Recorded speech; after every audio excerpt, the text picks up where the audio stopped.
The crisp mountain air usually a balm to my soul felt like a suffocating shroud. I scrolled through the photos on my wife Nadine phone, each one a carefully curated solo hike. She called it the very phrase now a bitter pill I was forced to swallow. She'd been so excited about it, a weekend getaway to the Cascades just to clear my head. Babe, she purred, kissing me goodbye with a practiced affection that now felt like a brand on my skin. For weeks things had felt off, a subtle shift in her demeanor, a distracted look in her eyes, the way she'd recoil from my touch at night. I choked it up to stress, to the pressures of her demanding job, a long simmering worry that always found a way to rationalize itself foolishly. I tried to be understanding, supportive, the dependable husband she always seemed to need, but deep down a cold dread had been growing, a relentless whisper that refused to be silenced. The photos were breathtaking, undeniably towering pines framed jagged peaks that scraped the sky. Sunlight dappled through the canopy, illuminating vibrant wildflowers. She was beautiful in each shot, her face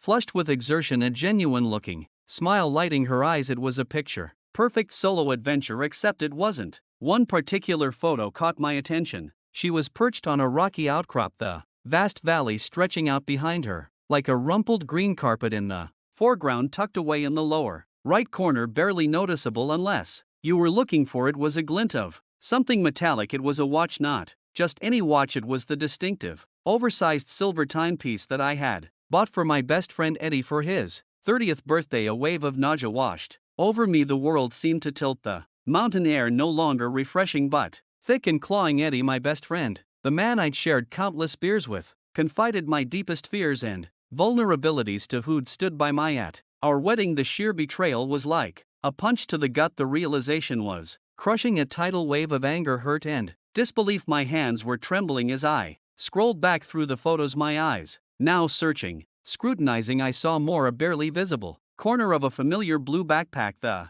kind Eddie always took on his own hikes, a pair of hiking boots a shade darker than hers, partially visible in one photo. The pieces of the puzzle, scattered and seemingly innocent, were now forming a grotesque portrait of deception. My blood ran cold. The cheerful facade she presented now felt like a cruel mockery. The affection, the kisses, the promises, all carefully constructed lies. The trust I'd placed in her, in both of them, was shattered, ground into dust. I didn't explode, not yet. I needed to process, to think clearly, to formulate a plan. I wasn't going to let them get away with this. They had underestimated me. When Madison returned that evening, she was the picture of glowing health. Her cheeks flushed, her eyes bright. It was amazing, babe, she gushed, throwing her arms around me. I needed that so much. I forced myself to hug her back, to feel the familiar warmth of her body against mine, knowing it was all a sham. I wanted to scream, to unleash the fury that was building inside me, but I remained calm, cold as ice. I'm so glad you had a good time,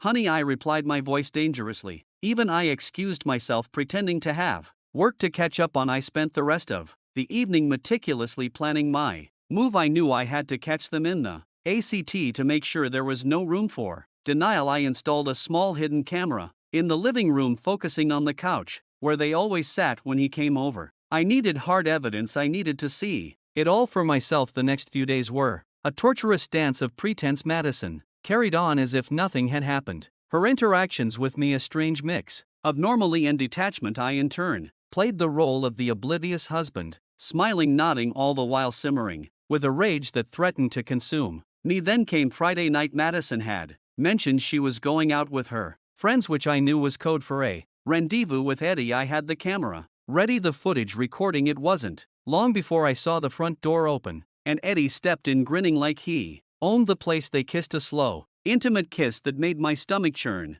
This was it. I burst through the door, the hidden camera still recording their stunned expressions. The air crackled with shock. Madison's face drained of all color, her eyes wide with terror. Eddie stood there like a deer caught in headlights, a pathetic excuse for a man. What the hell is this? I roared, my voice echoing through the suddenly silent room. Madison stammered, her lies already falling apart. Honey, it's not what it looks like. Really, Madison? Then what is it? Ha, I spat. Is it a casual meetup between friends while I'm out of the house? A secret lover's rendezvous behind my back? Who do you think you're fooling? I turned my attention to Eddie, my best friend. The traitor, the betrayal cut deeper than any anger. You spineless piece of garbage. You dare call yourself my friend? You were in my house, eating at my table, sharing drinks from my fridge. all while sleeping with my wife. The utter disrespect. I was shaking my body, trembling with a mixture of fury and disgust. He started to stammer, his face a mask of fear. Look, I can explain. I didn't want to hear it. I lunged at him, my fist connecting with his jaw with a sickening thud. He stumbled back, his eyes wide with terror. Madison screamed, her